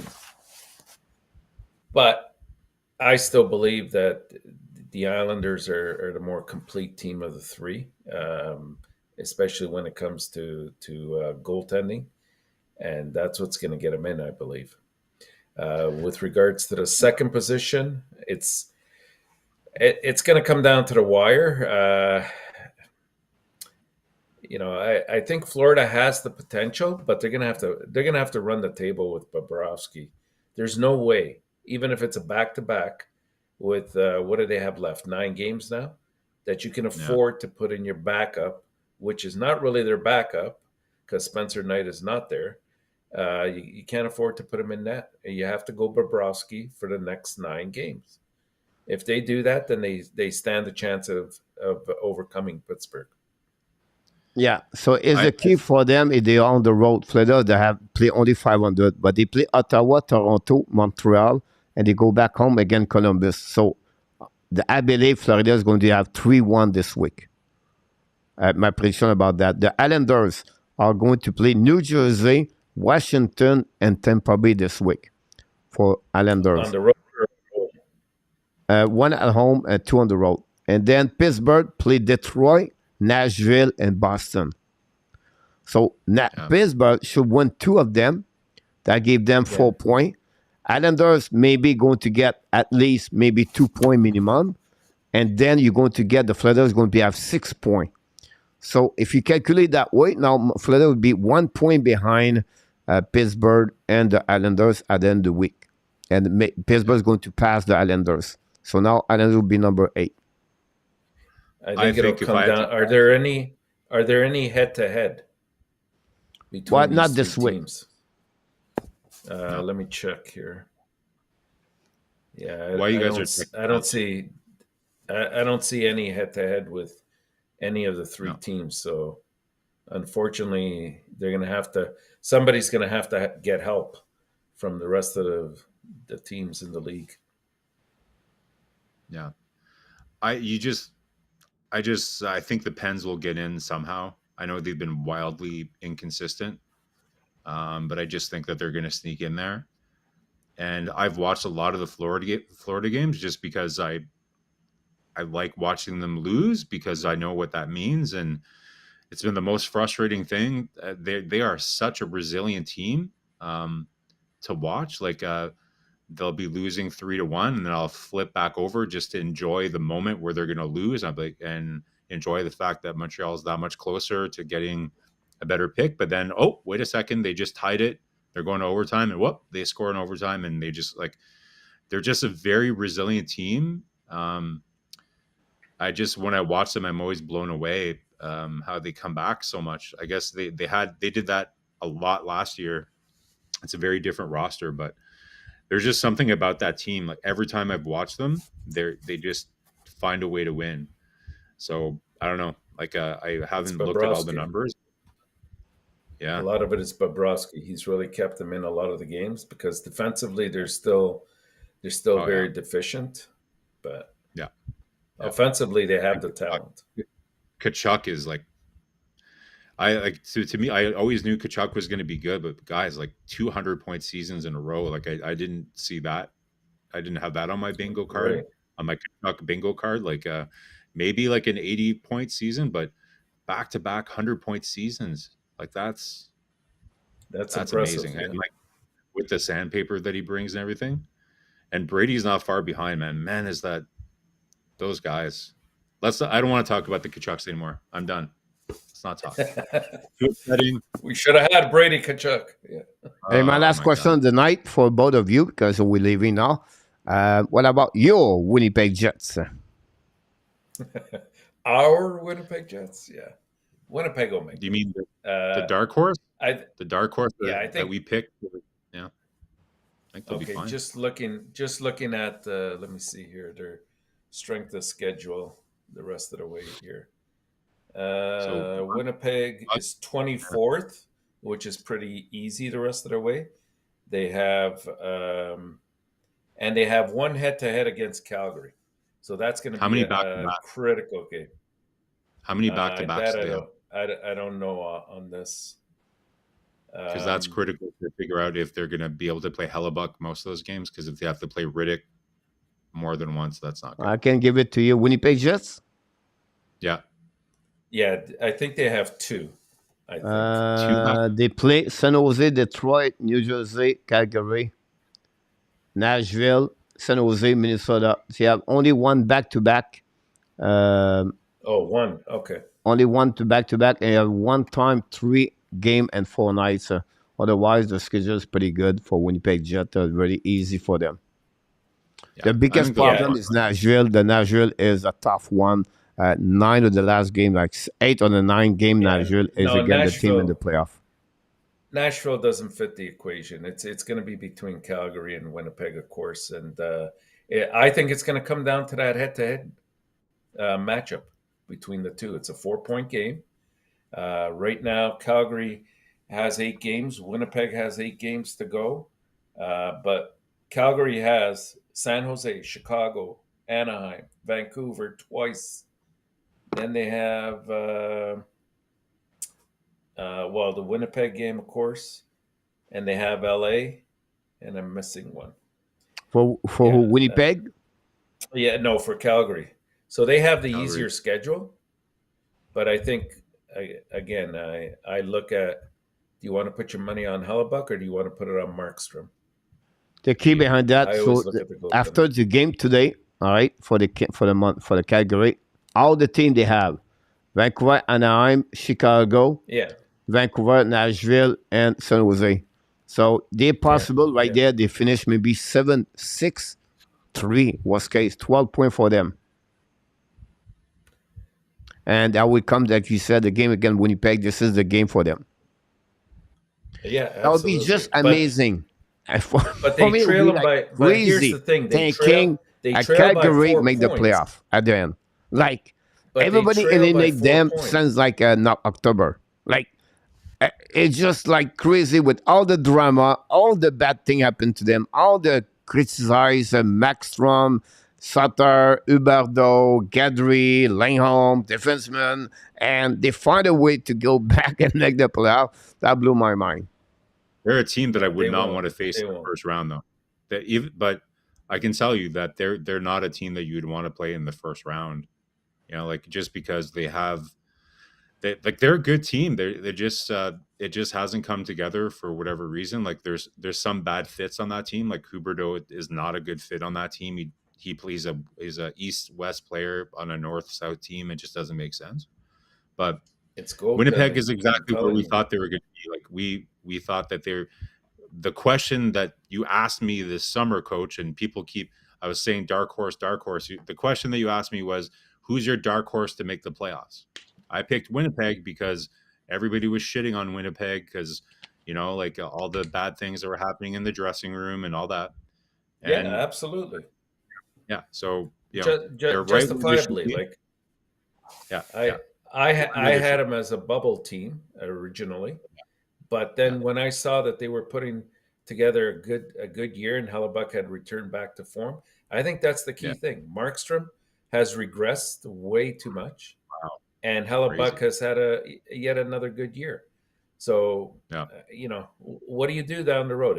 It's honestly going to come down to that last matchup between the two of them. But 4 points, don't kid yourself, they're going to be hard to make up. I know it's easy to say, well, I win 2, you lose 2, and we're tied. It's not that easy. There's those 1-pointers that are going to kill them.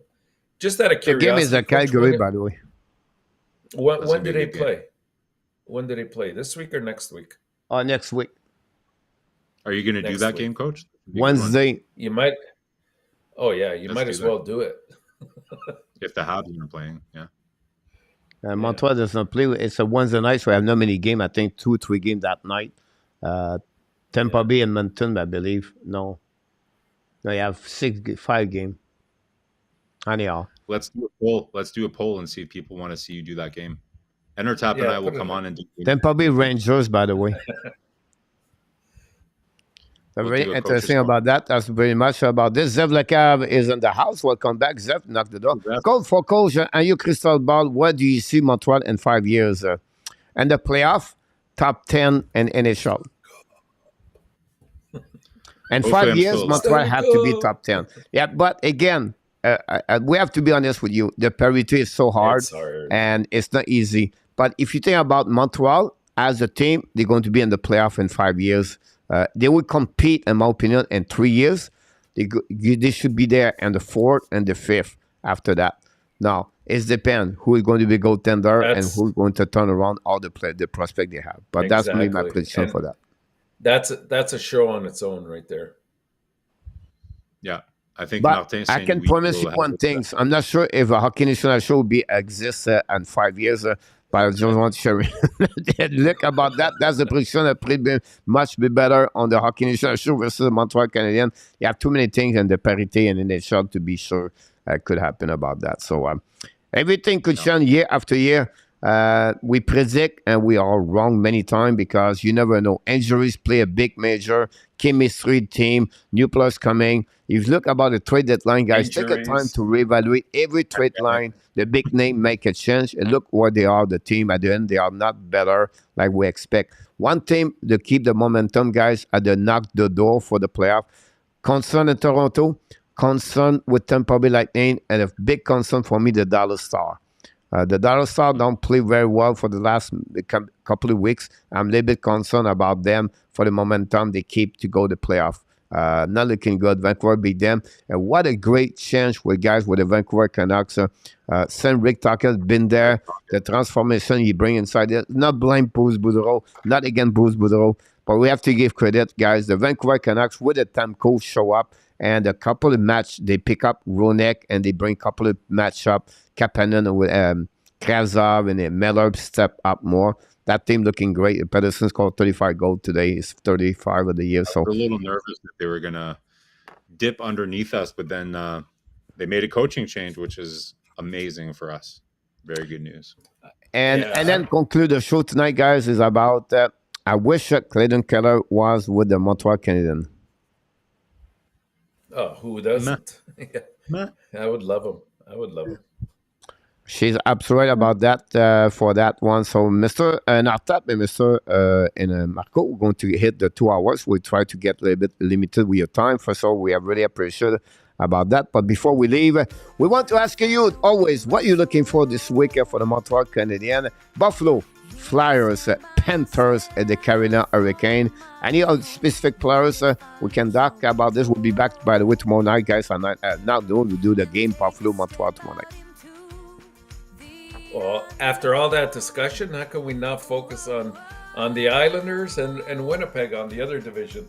And let's keep the McDavid streak going.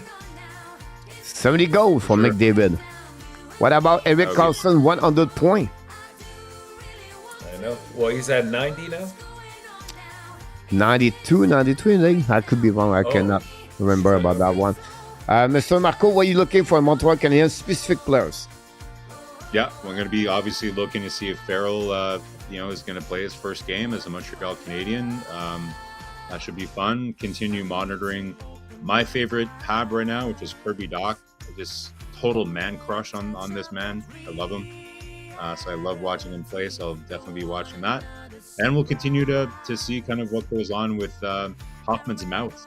You know, see if Hoffman's mouth can start yapping again, and see how it goes. Great point about that. We want to see if Sean Farrell will be back in some point with the Montreal Canadiens on the weekend. We thank everybody for all the likes to get there. For me, it's about how they're going to compete with the team a little bit lower, because they've been for the long stretch for 9 of the 10 game with the big team in the playoff. Now they get 2 easy games, the Buffalo and the Philadelphia Flyers, and then we go to Florida Panthers after that. So 3 teams are not in the playoff. How are they going to compete? How are they going to show up every game? And that's what I'm looking for the Montreal Canadiens. Back-to-back games, so expect Allen Montembeault share the net, and then for the rest of the week, SLATER have to be out of the playoff. That's the only thing we're looking for. Until then, Yes, we want to thank everybody. We have only super chat tonight. Danny T, thanks so much. We want to thank both of you for your time tonight. Always a pleasure. If you want to follow ENORTAP, Monday to Friday, 6 o'clock p.m. with a warm-up show, and Marko Larrabee, the co-host of the Ab Branch Youth Santé Rendezvous. We did it this morning, episode number 27. You can watch him live on the channel for sure. But before we leave, we invite everybody to remember, everyone, you are awesome. You are amazing. You are the best. And remember, you have greatness inside of you. You have greatness inside of you. The most important thing is the people in the chat. They have greatness inside of you. They bring a lot of great subjects.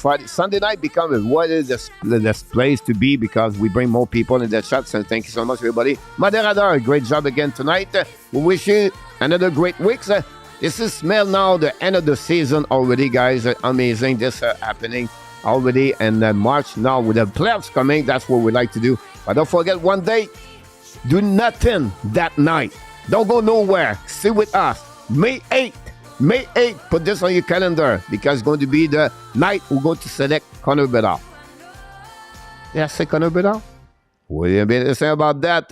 Luc Lafortune, dream. Luc Lafortune, dream about Bedard. Bedard's coming to Montreal Canadiens. Have an amazing great night, everybody. Be well, be healthy. Find a way not only dominate your day, find a way to dominate. What, Mr. ENORTAP? You're 2023. You did it again. Have an amazing great night, everybody. Thanks so much, Marko and ENORTAP.